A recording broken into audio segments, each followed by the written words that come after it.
The neon sign outside the bar along Highway 65 sputtered weakly, throwing broken flashes of light onto the cracked asphalt. Inside, the jukebox had gone silent, and the last of the workers slipped away. But one young woman, Emily Carter, lingered.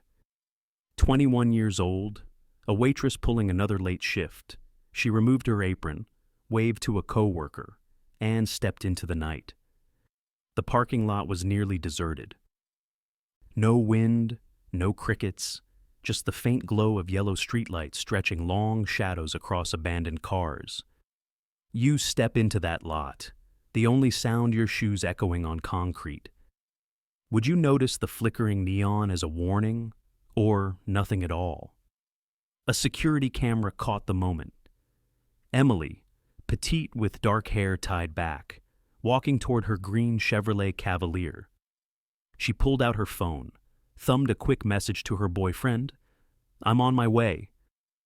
The message went through. Jason Miller, however, would later swear he never received it. She climbed inside, the dashboard casting a red glow over her tired face. For a fleeting second, she looked unsettled, as if some invisible weight pressed down on her. Then the Cavalier's engine roared to life, its tires crunching gravel as the car disappeared into the Arkansas night. That was the last time anyone saw Emily Carter alive. Within hours, her mother would frantically dial a phone that never answered, and a detective would stand by the Arkansas River, staring at tire tracks that led nowhere. What began as an ordinary late summer night in Pine Bluff would soon unravel into one of Arkansas's most haunting mysteries, another name added to America's cold case files. Before we dive deeper into Emily's story, don't forget, if stories like this matter to you, subscribe and hit the bell. New cold case files every week. The last sighting of Emily Carter outside the Highway 65 bar might have looked unremarkable on the security tape, a young woman leaving work, unlocking her car, and driving away. But for Pine Bluff, Arkansas, that moment marked the beginning of a nightmare that would stretch across more than a decade. Emily's coworkers later told police the night ended routinely. She had been tired, but she was still cheerful enough to laugh at a customer's clumsy joke as she cleaned the last glass and hung her apron on the hook. Just before stepping out, she whispered to her closest friend, Anna, that she needed to have a serious talk with Jason later that night. No one thought much of it at the time. Relationships often had ups and downs. But that small detail would soon loom large. At 10:02 p.m., just as the grainy camera outside showed her entering the lot, Emily pulled out her flip phone and sent a short text to her boyfriend, Jason Miller. "I'm on my way." The phone records confirm the message went through. Jason, however, would later insist he never received it. Her green Chevrolet Cavalier, a beat-up but beloved car she had worked long shifts to pay off, rolled out of the lot and disappeared into the night. Within seconds, the parking lot was silent again, the neon sign sputtering faintly, throwing fractured light across the pavement as if erasing all trace of her. By morning, worry had already taken root. Emily's mother, Karen, rose early expecting to see her daughter asleep in her room. When she found the bed untouched, she picked up the phone and dialed Emily's number again and again, only to hear the automated operator repeat the same lifeless message. Panic surged. By 9:00 a.m., Karen and her husband Robert were at the Pine Bluff Police Department filing a missing persons report. Detective John Ramirez, a 20-year veteran with a reputation for persistence, was assigned the case. Within an hour, he was at the bar along Highway 65, yellow tape cordoning off the lot where Emily was last seen. The same neon sign that had flickered the night before still buzzed faintly in daylight, mocking investigators with its hollow persistence. Inside the bar, Ramirez questioned employees. All repeated the same account. Emily finished her shift normally, showed no signs of distress, and left saying she was headed to see Jason. No altercations, no raised voices, nothing unusual.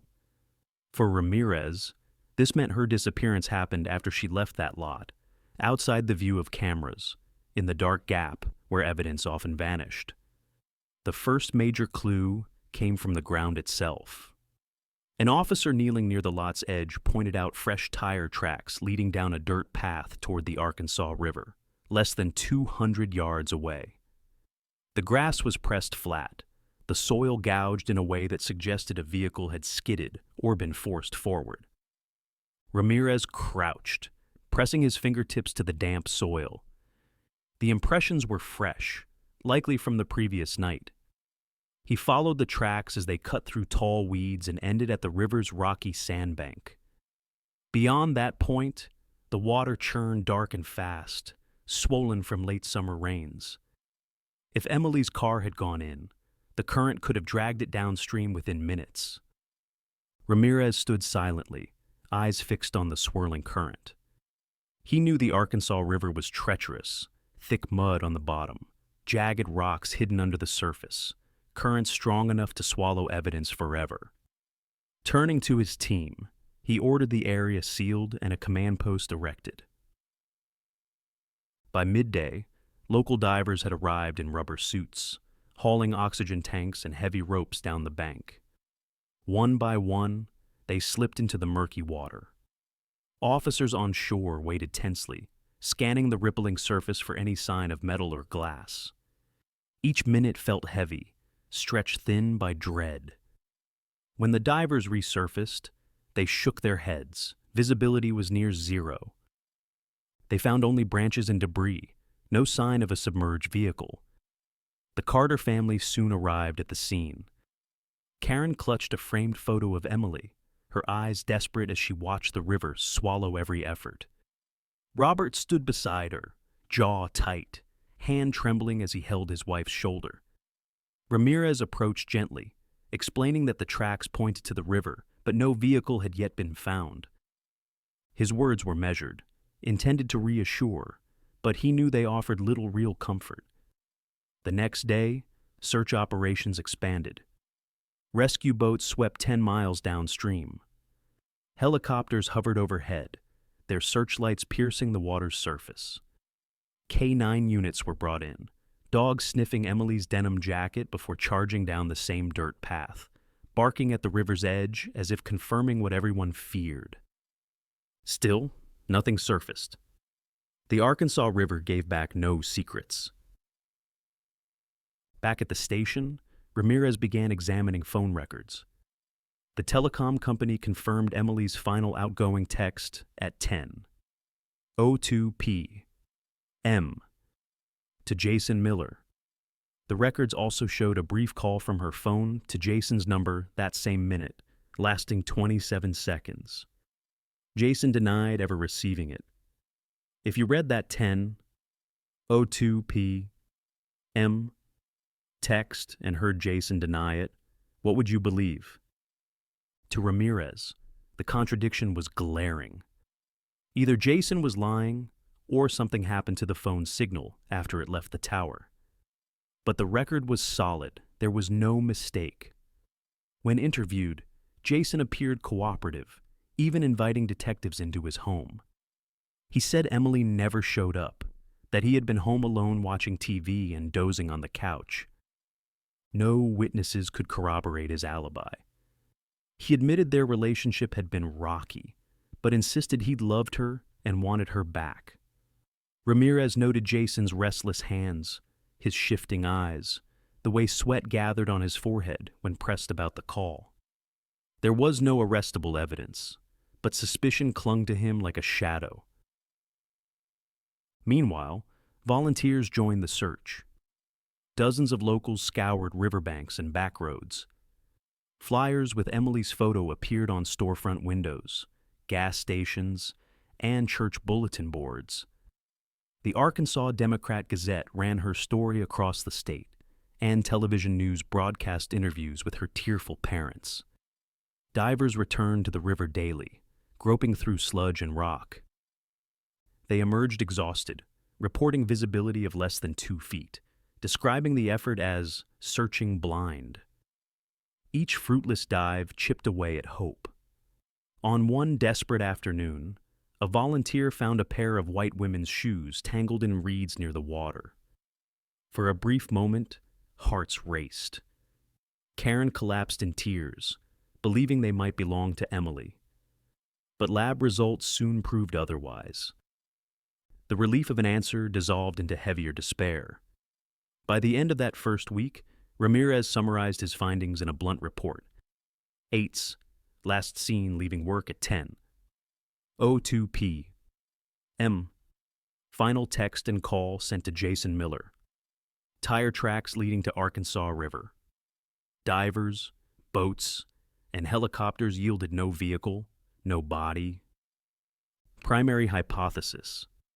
Car entered river and was swept away. He added one chilling line in his notebook. Case will not be easy. As days turned into weeks, the Carter family refused to stop searching. Karen spent nights at the window, staring down the street as if expecting Emily's car to reappear. Robert worked by day and posted flyers by night, refusing to let the town forget. Candlelight vigils began at the river's edge, neighbors gathering silently under the stars, holding candles that flickered against the restless current. The absence of answers weighed heavily on Pine Bluff. Conversations in grocery stores, gas stations, and diners always circled back to Emily. Suspicion spread. Parents told daughters not to walk alone. Friends whispered theories, most centering on Jason Miller. For Detective Ramirez, the puzzle pieces stacked higher but never clicked. Each time he flipped through the growing file, one contradiction burned brightest. The 10. O2 text. Emily reached out. Jason denied it. And with that, the case teetered on the edge between tragedy and mystery, already slipping toward the shadows where unsolved disappearances live. What's your take on that final text, glitch or lie? Drop your thoughts below. Your voice helps keep Emily's story alive. The search for Emily Carter dominated Pine Bluff in the weeks after her disappearance. By mid-September 2009, her photograph was everywhere, posted on grocery store bulletin boards, taped to the windows of gas stations, and plastered across utility poles along Highway 65. Each flyer carried the same desperate message. Missing since September 13th. Please help us bring Emily home. Local media covered the story relentlessly. The Arkansas Democrat-Gazette printed her picture in nearly every issue, often on the front page. Evening news broadcasts carried interviews with tearful neighbors, classmates, and co-workers who described Emily as kind, dependable, and deeply loved by her family. Candlelight vigils became a regular sight on the banks of the Arkansas River, where residents held hands and whispered prayers while the current surged darkly beneath them. Yet, for all the attention, the investigation was trapped in frustration. Each day brought no vehicle, no body, and no solid leads. Divers could not find the Cavalier. Helicopters scanned for miles downstream. Cadaver dogs barked furiously at the riverbank, then lost the scent entirely once they hit the water. Detective John Ramirez felt the weight of the community's eyes on him. He had led difficult cases before, but this one gnawed at him. Something about the silence of the river and the contradiction in Jason Miller's account refused to leave his mind. The diary. 8s. On September 22nd, 2009, police conducted a search of Emily's bedroom in the Carters' modest wooden home. The room looked untouched. A neatly made bed, stuffed animals arranged on a shelf, perfume bottles scattered across a small vanity. In her desk drawer, officers discovered a green leather-bound diary, nearly 200 pages long, filled with Emily's slanted handwriting. Ramirez sat at his desk late that night, flipping through the pages carefully. The entries painted a troubling picture of Emily's relationship with Jason. In one entry from June, she wrote, "Jason doesn't want me working nights. He says it's dangerous, but I know it's about control. When he gets mad, he grabs my arm so tight it leaves marks. I told him to stop, but he just apologizes later, saying he can't help it." 8. Another entry described Jason showing up at the diner where Emily worked, unannounced and uninvited. "He sat at the counter for hours just watching me. It made me nervous. When I asked him to leave, he said he just wanted to keep me safe." 8. By late August, her tone grew more fearful. "I'm thinking of ending it, but I don't know how he'll react. He gets so angry when I talk about space. Sometimes I wonder if he would rather see me gone than let me go." 8. Ramirez underlined those lines in red ink.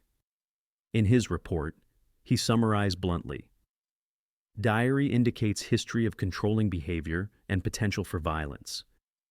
Jason Miller remains primary suspect." Jason's denial. 8. Despite the diary, Ramirez knew it wasn't enough for an arrest. They needed physical evidence. He returned to Jason Miller's home on the outskirts of town for a second interview.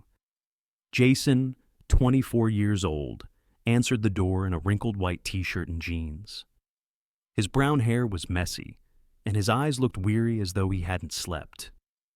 He invited Ramirez inside, gesturing toward a worn sofa where the detective sat with a notepad. "I've told you everything," Jason said quickly, almost defensively. "Emily never came to my house that night. I stayed home, watched TV, and fell asleep." 8. Ramirez pressed, reminding him that Emily's phone record showed a text and a 27-second call to Jason's number at exactly 10:02 p.m. Jason shook his head. "I never got that call," he insisted. "Maybe her phone glitched. Or she dialed wrong. I didn't hear it." 8. Ramirez leaned forward, his eyes narrowing. "The telecom records don't glitch. Jason, that call was made to your number. Yep, why deny it?" 8. Jason's face tightened. He tapped his fingers on the armrest, his eyes darting to the floor. Sweat formed at his temples. Still, he stuck to his story. "I don't know. I just didn't get it." 8. The detective noted every detail, Jason's shifting body language, the evasive answers, the defensiveness. He allowed technicians to examine Jason's old flip phone. The device showed no incoming call at that time, but forensic specialists later reported that manual deletion of data couldn't be ruled out. Searching the truck. 8. A preliminary warrant allowed police to search Jason's black pickup truck. The bed contained tools, scraps of wood, and a few pieces of clothing. Nothing incriminating jumped out until a technician spotted strands of long brown hair tangled in the floor mat beneath the passenger seat. The hairs were carefully collected and sent to the Arkansas State Crime Lab. At the time, DNA technology in 2009 was not as advanced as it would later become. The results confirmed only that the hair belonged to a young woman.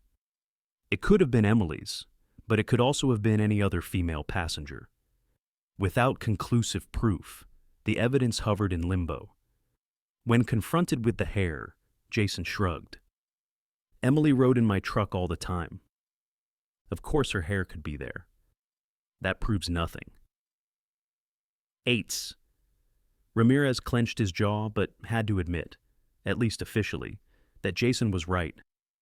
There was no definitive link yet between Emily's disappearance and Jason's truck. Rumors and whispers. 8. In small towns, rumors travel faster than facts, Within days, Pine Bluff was awash with speculation. People whispered in church pews, murmured in grocery store aisles, and lowered their voices when Jason passed by. Some swore they had heard Emily and Jason arguing outside the bar a few nights before she vanished. Others claimed Jason had been seen driving near the river that night. None of these stories held up to scrutiny. They were fragments of memory, distorted by fear and gossip. Still, the whispers grew. Parents warned their daughters to stay away from Jason. Former classmates recalled his temper in high school. Neighbors noticed him avoiding crowds, keeping to himself more than usual. Jason, once seen as an ordinary young man trying to find his way, became a figure of suspicion. He was still free to walk the streets, shop at local stores, and attend Sunday services, but every step he took was shadowed by accusing eyes. Ramirez's dilemma. Eights. Detective Ramirez sat in his office late one night, the case file spread across his desk. He flipped through each page, reviewing every interview and every piece of evidence. The diary painted a story of control and fear. The phone records contradicted Jason's denials. The hair in the truck suggested Emily had been there. Yet none of it was strong enough to bring charges. Ramirez scribbled in his notebook. Evidence circumstantial. No body, no vehicle, no direct link. Public suspicion high, but legal grounds insufficient. Eights. He rubbed his temples, staring at the words he'd underlined 3 times. 10. 02 p.m. Call, Jason denies. Eights. That contradiction haunted him more than anything. It was the red thread running through the case, the one fact that refused to align. Second person POV, 16. EO0. Eights. You follow the flattened grass to the Arkansas River and feel your stomach drop. The ground itself tells a story. The soil says a car was forced forward. The current says it could swallow evidence whole. You stand there imagining her headlights vanishing into the black water, and you can't shake the thought. Someone wanted this silence. The case stalls. Eights. By the end of September, the search had exhausted nearly every resource. Boats, helicopters, divers, dogs, nothing produced a trace of Emily or her Cavalier. The Carter family clung to each other for strength. Karen left Emily's room untouched, the bed neatly made as though her daughter might walk through the door at any moment. Robert worked long days, then joined search parties at night, plastering flyers on every corner. At vigils by the river, candles flickered in the breeze, faces reflected anguish, and prayers rose into the Arkansas night. The town united in grief, but beneath the solidarity was unease. The community could not ignore the possibility that the culprit walked among them. Jason Miller remained free. He continued to attend church, shop for groceries, and drive his truck through Pine Bluff streets. But wherever he went, whispers followed. Some neighbors crossed the street to avoid him.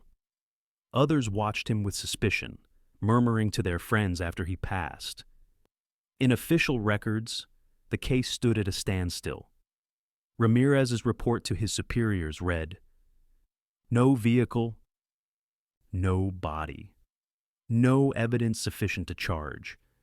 Investigation ongoing, but inconclusive." Eights. Unofficially, everyone knew where the suspicion pointed.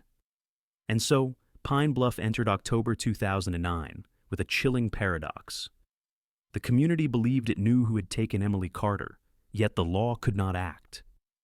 The town carried on with daily life, but always with the shadow of her absence and the uncomfortable truth that Jason Miller was still free. By the end of September 2009, Pine Bluff was wrapped in exhaustion. The Arkansas River had swallowed weeks of police manpower and volunteer devotion, yet it gave nothing back. No car. No body. Not even a scrap of Emily's clothing. For every candle burned in prayer, the darkness seemed to grow heavier. Detective John Ramirez filed progress reports filled with phrases that would haunt him. Insufficient evidence. Search inconclusive. Case at standstill. He had built his career on persistence, but the void where Emily's trail vanished was impenetrable. He underlined the phrase 10. O2 peeps. M.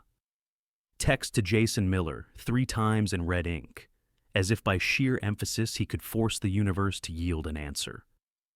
At the Carter home, Karen refused to pack away her daughter's things.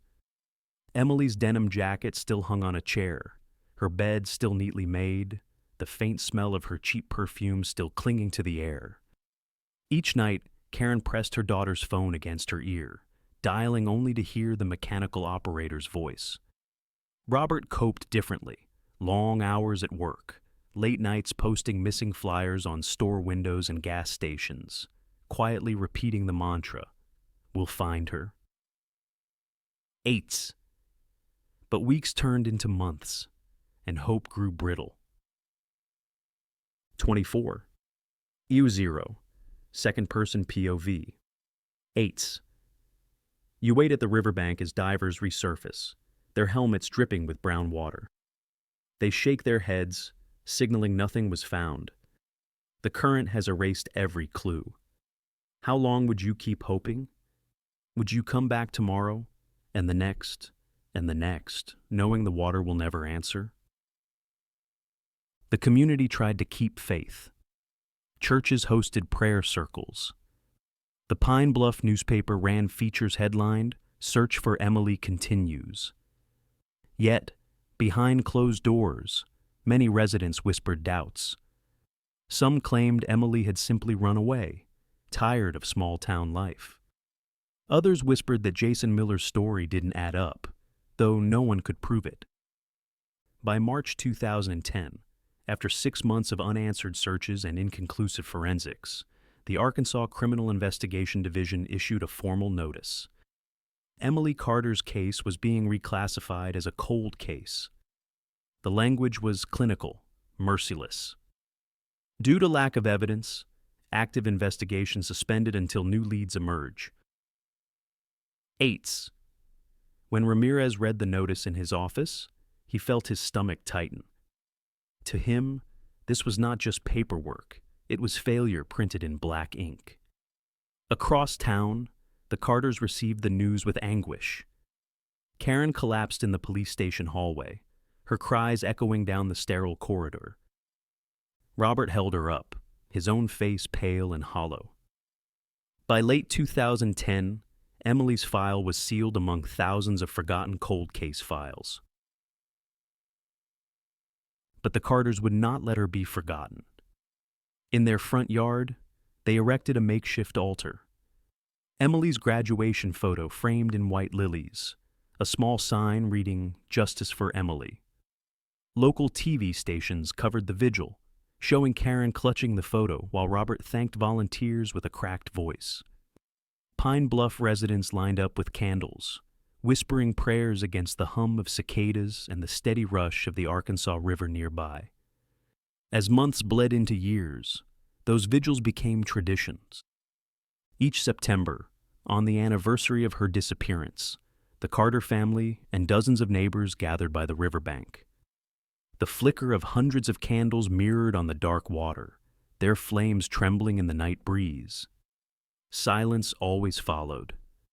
Then someone whispered Emily's name aloud, a fragile reminder that she was more than a headline. Meanwhile, technology marched forward. In 2011, news stories in other states reported how DNA breakthroughs solved decades-old murders. Families watched suspects finally face justice after years of denial.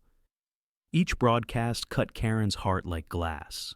If only Arkansas had those resources sooner.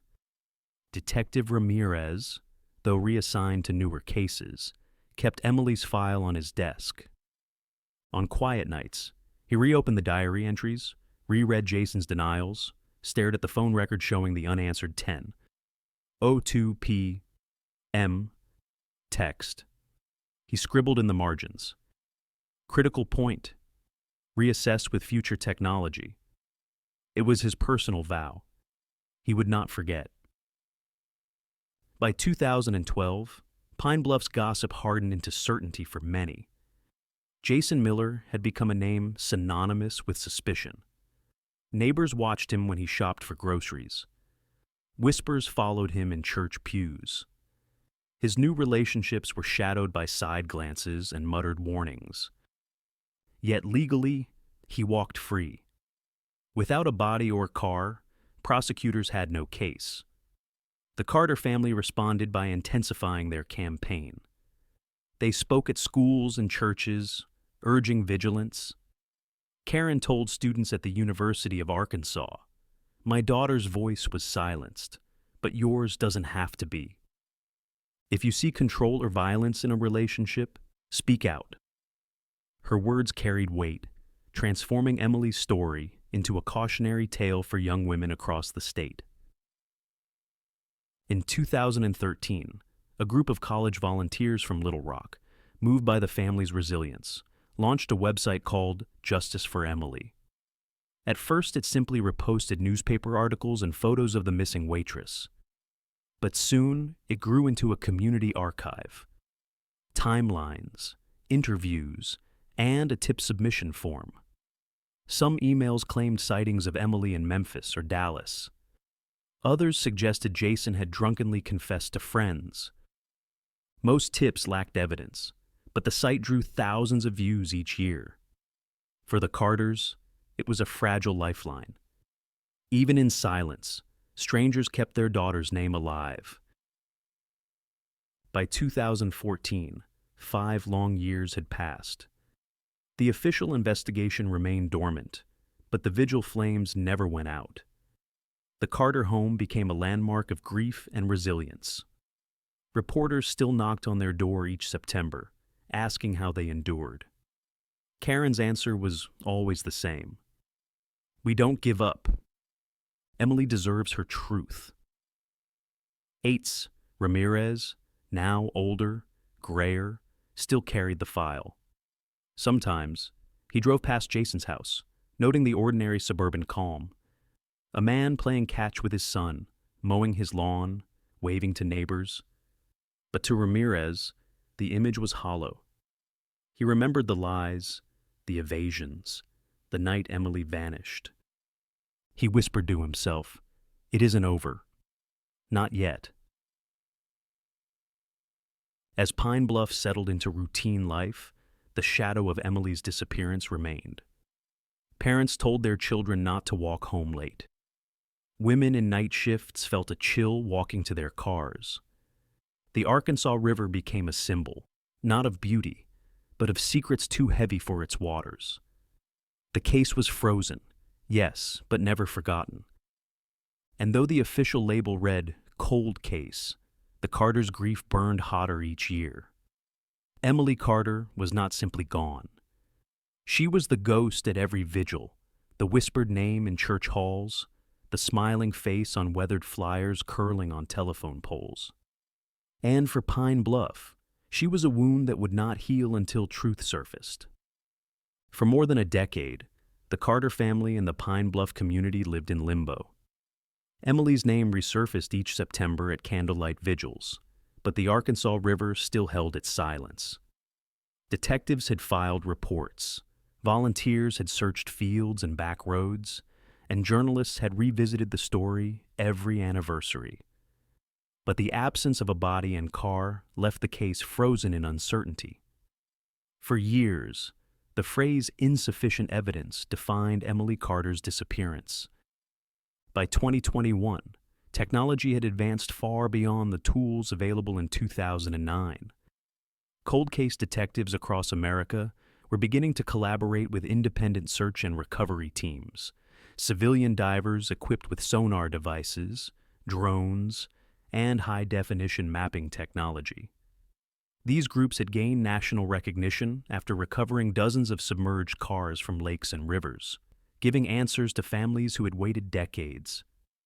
In Arkansas, one of those groups, the Ozark Recovery Unit, offered their services to Pine Bluff. The Carters were hesitant at first. They had seen countless false hopes. Shoes that didn't match, tips that went nowhere, rumors that only deepened their wounds. But when Ozark Recovery showed them a 3D sonar scan from a recent recovery in Missouri, an image so sharp it revealed the car's license plate underwater, Karen Carter wept. "If they could find it there," she whispered, "maybe they can find Emily's." Eights. Detective John Ramirez, now older and nearing retirement, immediately saw the chance.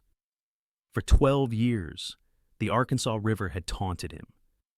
He remembered standing at the bank in 2009, watching divers surface empty-handed, and feeling the weight of failure. Now, with sonar capable of mapping 2, Yazoo 0 to 3, Yazoo feet of riverbed in the high resolution, he believed the river might finally give up its secret, seaward. The Ozark Recovery Unit launched their boat on a misty spring morning in 2021. The Arkansas River looked calm from the surface, but its currents below remained treacherous. Trees along the bank leaned forward as if straining to witness history. On board, the sonar monitor flickered with images. Jagged rocks, driftwood, the occasional shape of a sunken log. Volunteers guided the boat slowly downstream, tracing the stretch where Emily's tire tracks had once led investigators. Hours passed with nothing unusual. The Carters, waiting anxiously on the shore, prayed silently. Local reporters hovered at a respectful distance, unsure if the day would bring yet another disappointment. But then, just after 2:00 p.m., the screen lit with a clear outline. A rectangular object roughly 15 feet long, 6 feet wide. The curved roof, the sharp edges, it matched the dimensions of a 4-door sedan. One volunteer gasped.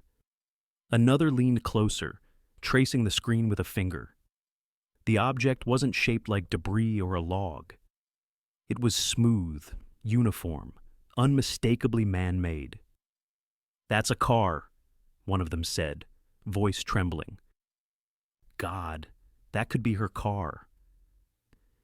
8. The coordinates were marked. The river had hidden its witness for 12 years, but sonar technology had pierced the veil. When the report reached Detective Ramirez, he closed his eyes and exhaled. "After all this time," he muttered, "we finally have her." The next phase was delicate and dangerous. Police partnered with Ozark divers and Arkansas's underwater forensics unit. They needed not just to confirm the object, but to preserve it as a crime scene.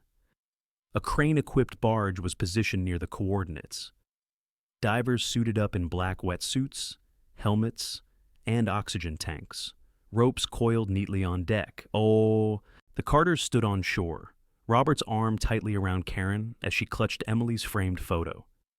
At 9:00 a.m., the following morning, diver Jacob slipped beneath the surface. Visibility was nearly zero, just swirling mud and tangled branches.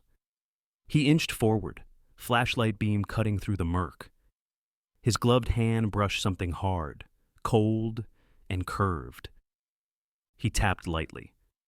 The hollow metallic echo reverberated in the water. It wasn't stone. It wasn't wood. It was steel. "Found it," Jacob's voice crackled through the radio. On deck, Ramirez gripped the railing, his chest tightening. Divers cleared layers of mud, tracing the outline of a car. 4 doors, shattered windows, a roof half collapsed under the river's pressure. Jacob swam to the rear, scraping mud off a corroded license plate. Numbers emerged slowly through the grime. 37B. Then the full sequence. Ramirez recognized it instantly. Emily Carter's green Chevrolet Cavalier. Silence swept the boat. On shore, Karen collapsed into sobs, Robert holding her upright. After 12 years, they had found the car. Emily had been there all along, beneath the river's unyielding current. The crane roared to life. Chains rattled as divers hooked straps beneath the frame. Slowly, agonizingly, the river released its prisoner. Water surged as mud clung to the sides, but inch by inch, the Cavalier rose. When the car broke the surface, everyone fell silent. Its green paint was faded to a sickly brown, wheels half missing, glass shattered. Rust scars covered its body like wounds. Water streamed from its doors, carrying 12 years of secrets back into daylight. As the car rested on a tarp under floodlights, forensic experts in white suits stepped forward. They pried open the driver's door with crowbars. The stench of mud and decay wafted out, making bystanders cover their faces. Inside the back seat lay bone fragments wrapped in a tattered denim jacket. A brown wallet sat in the corner, its leather warped but intact. Inside, Emily Carter's ID card still bore her youthful face. A broken flip phone rested nearby, its serial number legible despite years underwater. For the Carter family, the moment was both devastating and clarifying. Karen sobbed uncontrollably, whispering, "She was here. She was here all this time." Robert, his voice breaking, murmured, "At least we found you, sweetheart." 8. For Detective Ramirez, it was vindication after 12 years of haunting questions. He removed his hat and bowed his head, whispering a prayer. Then he turned to his team. "This isn't just closure.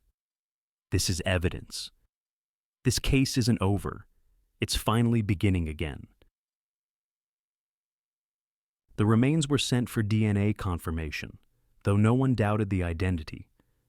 Forensics teams cataloged every item: the jacket, the phone, the wallet.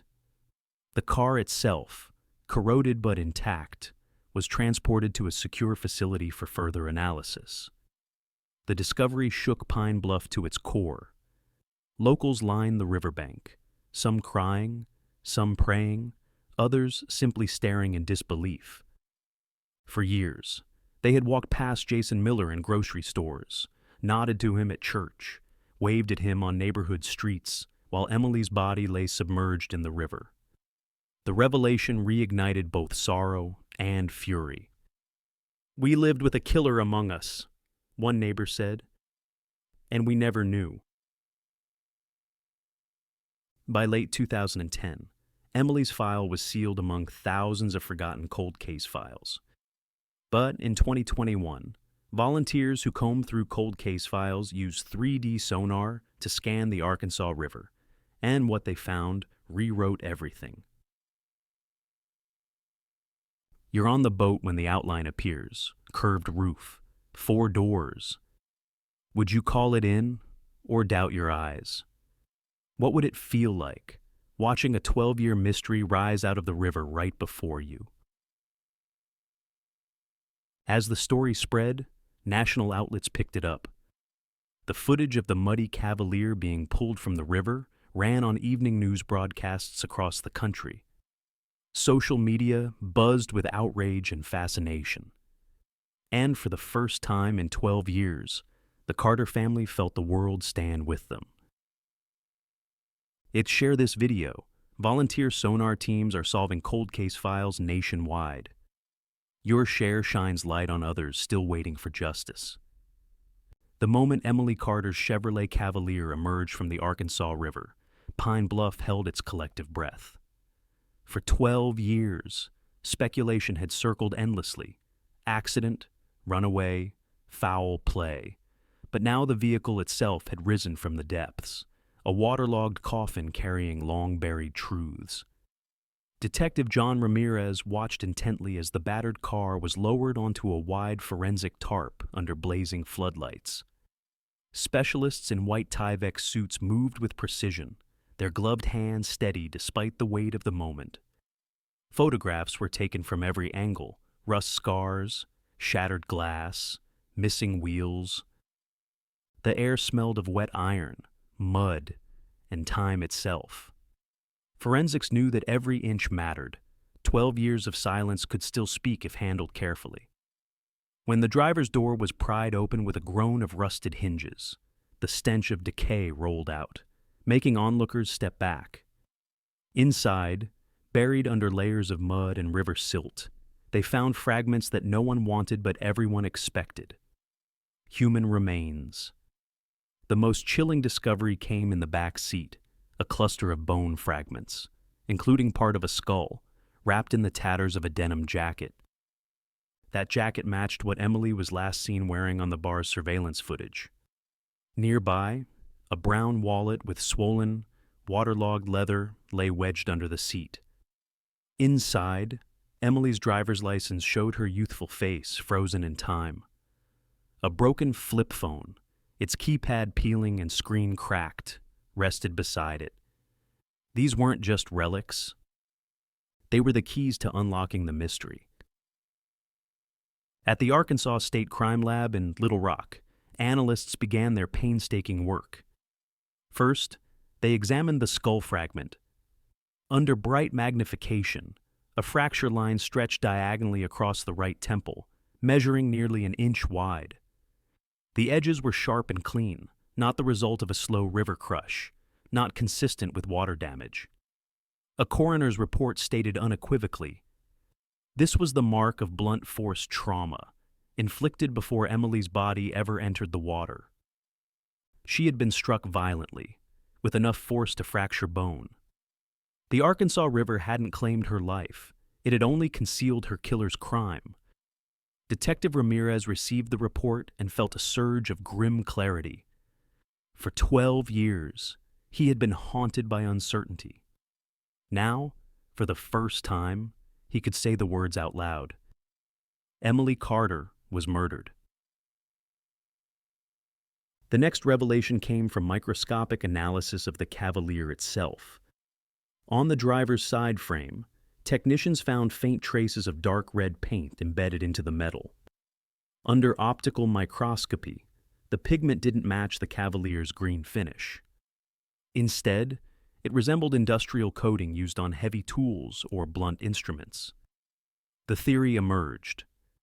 Emily was attacked with an object, perhaps an iron bar, a club, or a similar weapon, inside or near the vehicle. The blow fractured her skull. Afterward, the killer staged the scene, pushing the car into the river to disguise the truth as a tragic accident. For Ramirez, the puzzle was rearranging itself. Emily's disappearance wasn't a mystery of missteps or a young woman who simply drove off. It was deliberate, violent murder, hidden under the current for more than a decade. The broken flip phone became the most haunting piece of all. Despite 12 years underwater, technicians carefully salvaged the memory chip. The data was fragile, but with advanced recovery tools, fragments of text messages began to appear. Most were mundane conversations, work shifts, casual chats with friends. But then came the one message Ramirez had never forgotten. At 10:02 p.m. on September 13th, 2009, Emily Carter sent a final text. I'm on my way. The number it was sent to? Jason Miller. Back in 2009, Jason had denied ever receiving the call or text. He had insisted that his phone never rang, that Emily never contacted him that night. For 12 years, that denial had stood as his flimsy shield. Now, the recovered phone confirmed the truth. Emily had indeed reached out to Jason, minutes before she vanished. His lie was no longer a matter of suspicion. It was fact. Ramirez stared at the printed copy of the recovered text, the black letters glowing on the white page. He pictured Emily sitting in the parking lot, dashboard light reflecting on her tired face, fingers typing those last words. He imagined the message traveling into the night, a fragile thread of connection that Jason had tried to sever with denial. And now, 12 years later, that message had returned from the depths to expose him. The forensic team compiled their findings into a comprehensive report. The conclusions were stark and damning. Eights, skull fracture, consistent with blunt force trauma, not accident. Paint traces, foreign to Emily's car, suggesting impact with another object. Recovered phone, final text to Jason Miller, proving a direct link between Emily's last movements and his denials. This wasn't circumstantial suspicion anymore. It was evidence. News of the forensic breakthroughs spread rapidly across Arkansas. Local television stations led with the headline, "Cold Case Shifted. Emily Carter's death ruled homicide." Newspapers printed images of the muddy Cavalier under floodlights, accompanied by chilling captions. "A river's secret revealed." Eights. For the Carter family, the revelations were both devastating and vindicating. Karen Carter, clutching her daughter's framed photo, wept during a press briefing. She didn't just disappear. Someone took her from us. And now we know. Robert stood beside her, his voice low but firm. This was murder, and we won't stop until the murderer is held accountable. The community of Pine Bluff reeled.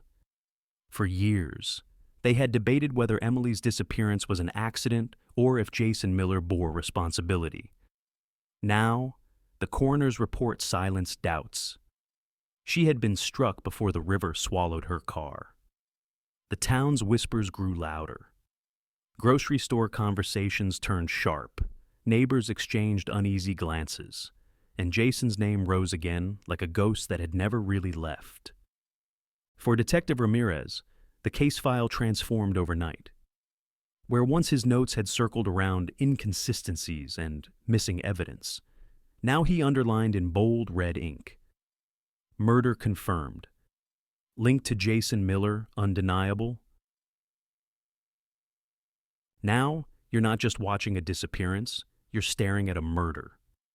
A fractured skull, a staged accident, a final message sent and denied. What would you do with that truth? Would you stay silent or demand justice after 12 long years? In private moments, Ramirez reflected on the haunting symmetry. Emily's last act had been reaching out, sending her location, her intent, her trust, to a man who denied ever hearing her. And yet, even buried under waterlogged silence, her phone had preserved that truth. Technology had given her a voice again. The prosecutor's office began preparing motions, compiling the forensic reports alongside old interview transcripts. The evidence wasn't just a breakthrough, it was a turning point. For the first time since 2009, the path to justice seemed clear. The Carter family, though shattered by the confirmation of murder, felt a spark of determination. At a candlelight vigil by the Arkansas River, Karen addressed the crowd through tears. For 12 years, the river kept her secret. But now Emily speaks again. We will not let her voice fade. The community joined in silent prayer, candles flickering in the night, each flame a symbol of persistence. By the end of 2021, the Emily Carter file no longer belonged in the cold case drawer. It was a living investigation, breathing fire with every page of forensic evidence. Jason Miller's denials had cracked. The town that once tolerated uncertainty now demanded answers.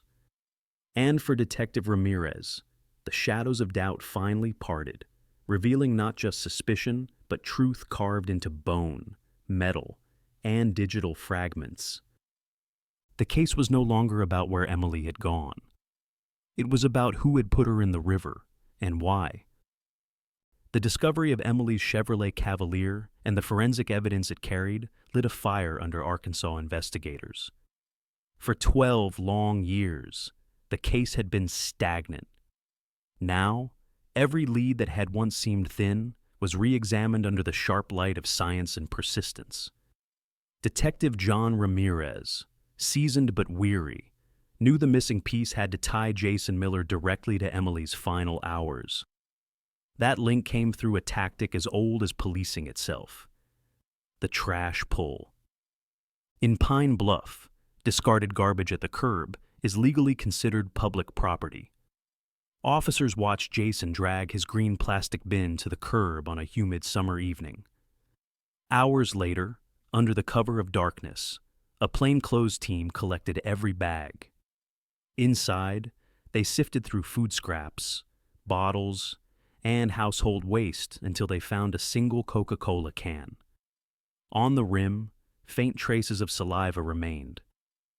The can was bagged, tagged, and rushed to the Arkansas State Crime Lab. When the results came back, Ramirez sat motionless, absorbing the words. Jason Miller's DNA from the Coke can match the hair strands collected from his pickup truck back in 2009. The very hairs investigators once suspected belonged to Emily. Modern DNA confirmed it. The odds of it belonging to anyone else were astronomical. With this evidence, investigators obtained a search warrant for Jason's home and garage. What they uncovered inside shifted suspicion into certainty. In the upstairs office, officers found a notebook filled with Jason's handwriting, pages of jealous rants, accusations of Emily's supposed betrayal, and chilling phrases like, "If I can't have her, no one can." In the garage, luminol revealed a faint brown stain on the concrete floor. Testing confirmed it was Emily Carter's blood.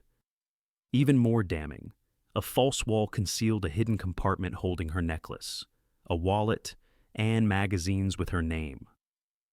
These weren't keepsakes, they were trophies, evidence of possession. On August 12, 2021, Pine Bluff awoke to flashing lights. Officers surrounded Jason's red brick home at dawn. His young wife clutched their child at the doorway as Ramirez, voice firm but heavy with 12 years of memory, read the charge. Jason Miller, you are under arrest for the murder of Emily Carter. Handcuffed, pale, and silent, Jason was led to the waiting cruiser. For Pine Bluff, it was surreal. A man who had walked freely among them for over a decade, attending vigils, shopping at the same stores, was now exposed as the killer. Neighbors whispered in disbelief. Reporters crowded the street. The case that once seemed doomed had erupted back into the headlines. By late summer, the Jefferson County Prosecutor's Office built a formidable file. DNA results, forensic reports, Emily's diary, recovered phone messages, and witness testimony. Stacks of binders filled tables in the courthouse conference room. Lead prosecutor Denise Parker knew the stakes. "We have to make this airtight," she told her team. 12 years of doubt ends here. 8. The state pulled Emily's case out of the cold case files and into the courtroom. For the first time, her voice would be heard where it mattered most, before a jury. The courtroom was packed on the first day of hearings. Reporters filled the back rows, sketch artists leaned over their pads, and townspeople sat shoulder to shoulder, many holding photos of Emily. When Jason was led in, dressed in a pale blue shirt, eyes downcast, the room fell into a hush. Across the aisle, Karen and Robert Carter sat clutching Emily's framed photo. Their faces carried 14 years of grief, etched into every line. The prosecution called its first wave of witnesses. Forensic experts testified about the skull fracture, the mismatched paint, the blood found in Jason's garage. A DNA analyst explained the statistical certainty of the match between Jason's trash and the hair in his truck. Each fact landed like a hammer strike, building a chain of evidence that pointed in only one direction. Then came the testimonies from Emily's world. Her friend Anna described the night of September 13th, 2009, how Emily had confided she needed to talk to Jason, how she looked tense, how she never returned. A former classmate recalled Jason's jealous temper, remembering a chilling threat. "If you're not with me, you'll regret it." The neighbor who reported hearing an engine at 1:30 a.m. near Jason's house testified again, her voice firm. "It was out of place. I've lived there for 20 years. I know the sounds of that street. That night, it was different." 8. The defense tried to counter, arguing the death was a tragic accident. Jason's attorney painted a picture of a couple arguing, a scuffle gone wrong, panic leading to the car being hidden. But the prosecution dismantled the claim with one devastating truth. The skull fracture wasn't an accident. It was blunt force trauma. The blood in the garage wasn't a mistake. It was concealed violence.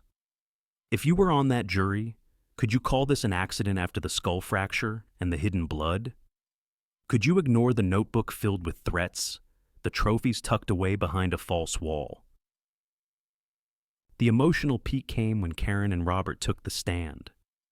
Karen, voice trembling, told the jury about the night spent waiting by the window, about keeping Emily's room untouched, about 14 years of living with absence. Robert, his voice low and steady, turned toward Jason. "You took my daughter from us. You left her in that river. Now, the truth is here, and I want this jury to see what we've lived with every single day." 8. The courtroom wept. Even jurors wiped tears as Parker closed her questioning. The weight of the testimony, paired with the cold certainty of forensic evidence, left little doubt about the direction of the trial. By the end of the week, Pine Bluff was gripped by the spectacle. Local diners aired the proceedings on television, residents debated in hushed tones, and Emily's name trended statewide on social media. The long-dormant case had exploded into one of Arkansas's most closely followed trials. For Ramirez, sitting quietly behind the prosecution table, the sight was both painful and affirming. For years, he had carried Emily's file, scribbled notes, and unanswered questions. Now, at last, those questions were being answered in the only place that mattered. Under oath, in open court. The jury deliberated for just over 2 hours. Inside the Jefferson County Courthouse, silence pressed against the walls like a weight no one could shake.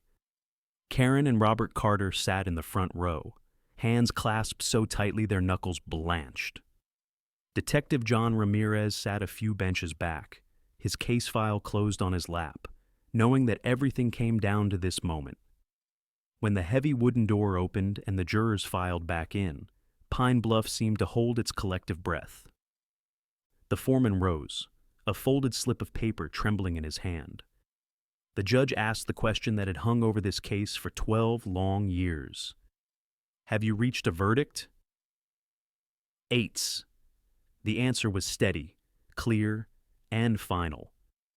"We, the jury, find the defendant, Jason Miller, guilty of murder in the first degree." 8. Gasps and cries filled the courtroom. Karen clutched Emily's framed photo to her chest, sobbing into Robert's shoulder. Robert nodded repeatedly, tears glistening in his eyes, whispering, "We did it, sweetheart. You have justice." Across the aisle, Jason sat motionless, pale, eyes hollow.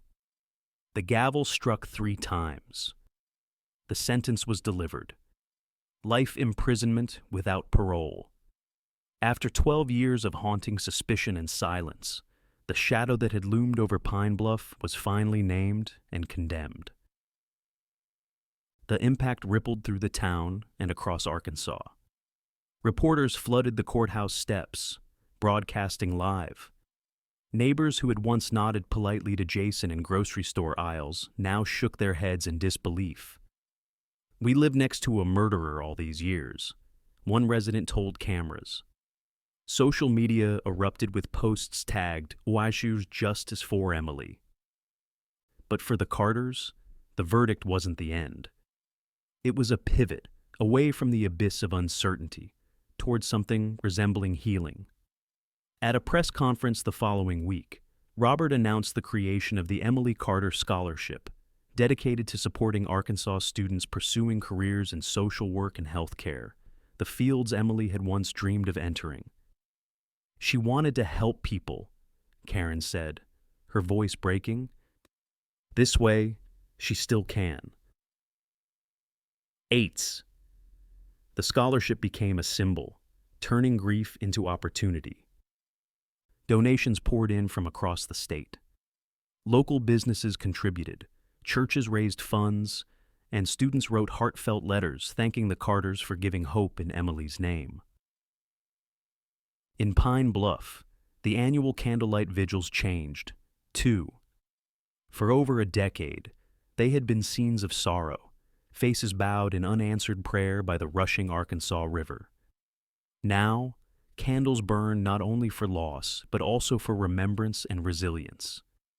Children who had once asked their parents, "What happened to Emily?"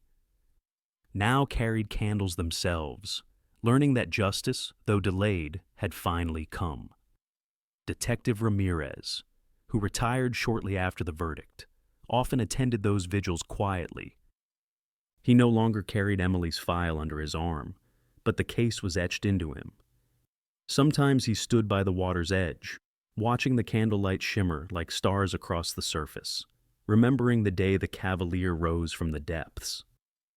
"The river kept its secret," he once said softly, "but the truth always fights its way back." Emily's story became more than a headline. Universities in Arkansas invited Karen and Robert to speak about the warning signs of controlling relationships, sharing passages from Emily's diary as a reminder of dangers too often ignored. "Don't dismiss jealousy as love," Karen told a group of students. "If your friend feels afraid, believe her." Their voices turned tragedy into teaching, ensuring Emily's name carried weight not only in sorrow, but in prevention.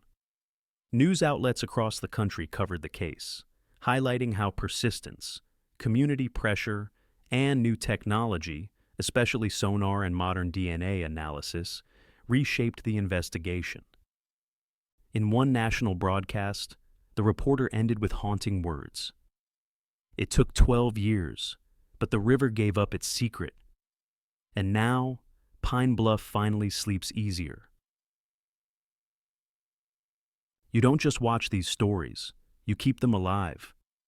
Every candle lit, every name spoken, every case shared ensures the next family isn't left in the dark, waiting years for a truth that should never be buried.